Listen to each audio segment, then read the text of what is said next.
Swagina pina ke petani mejantan patas kadi swagina tiosan, sana karapin untuk mengkudang-kudang pikobat. Petani kebatang mangda presiden ngarepin pikobat pertanian sana wenten. Nelabang widang pertanian mejantan nentan presiden lempar saking kuendanan pikobat. Dari malai pertanian bagat ngandalang masa wiaden alam.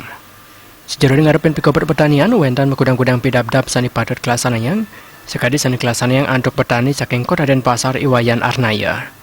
Ipun latarang pikobat sani ketah karepin wantaring kuendanan to Yesubak.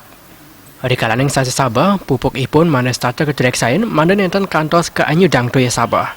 Mana hasil pertanian becik, di kalaning sasi panas, petani mana talan nguratiang kuendanan to ipun. Mejukut mana talar kelaksana yang.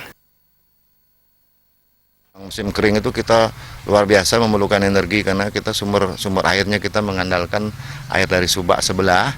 Jadi kadang-kadang dia surut kecil. Nah, kita itu perlu perjuangan yang luar biasa untuk mencari itu gitu. Iya. Nah, untuk kalau hujan gimana, Pak?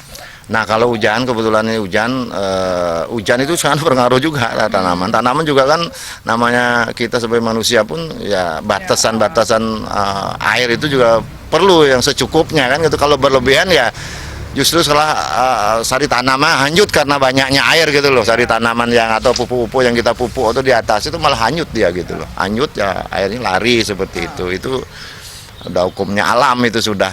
Yeah. Tapi itulah namanya konsekuensi kita jadi petani, ada dua musim panas dan musim hujan seperti itu. Nah itu mungkin akhirnya ada pengaruh terhadap kualitas tanaman yang dihasilkan ketika menemukan musim-musim seperti itu.